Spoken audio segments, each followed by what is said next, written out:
Here we will show you the working of the SIMV mode, Synchronized Intermittent Mandatory Ventilation. It's a blend of two modes working together, a control mode, which could be either volume or pressure control, and a pressure support mode.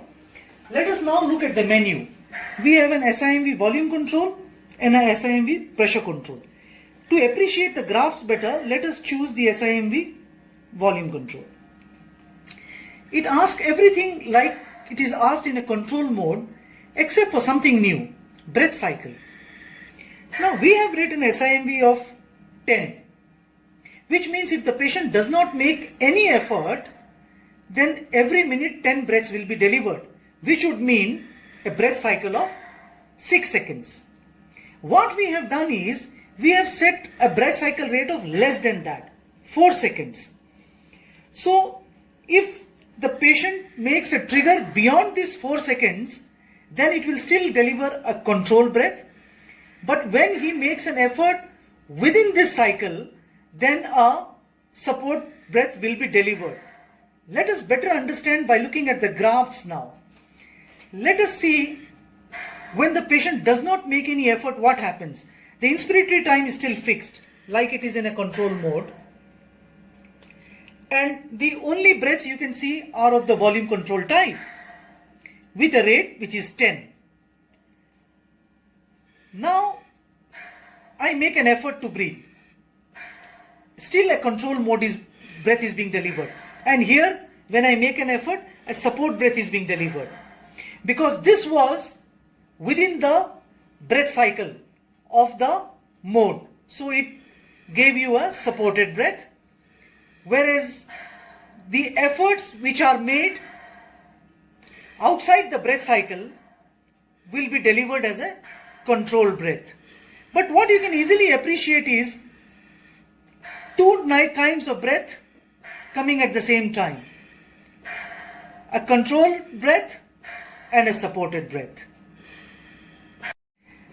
Now let us look at the same example, but we change the breath cycle from 4 seconds. The maximum we can do for a 10 breaths per minute is 6 seconds. And we see the inspiratory time will increase here. From 1.33, it will become 2 seconds.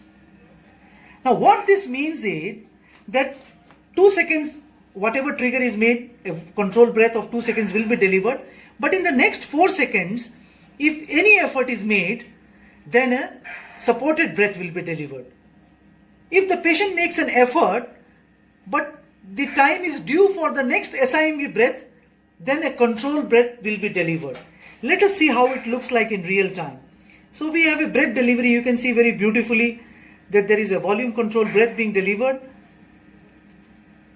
And here the patient makes an effort in a support breath and again makes an effort, but it was time for the next mandatory cycle to start, so it was a control breath. Again we make an effort.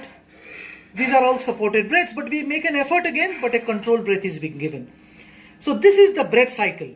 Within the breath cycle, if efforts are made, a supported breath will be given, and if the time for the breath cycle is over, then a control breath will be given.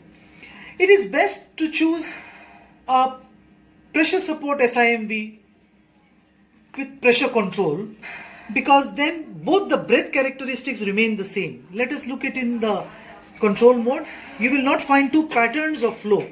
You will find same patterns of flow, but one will be a control breath like this and the other will be a support breath like this. This is said to be more acceptable to the patient because a flow pattern, if either it is a control breath or a supported breath, is decelerating in pattern. The SIMV mode was basically designed as a weaning mode so that some mandatory breaths in the control mode can be given and the other triggered breaths are of the support type, whereas when a patient triggers in either a control or a support mode, only a control or support breath is given. The SIMV was supposed to help in the weaning of a patient, may still be helpful, but is not a very popular mode, or rather I would say modes should not be the way to wean a patient. It should be by looking at the ventilatory needs and choosing supports accordingly.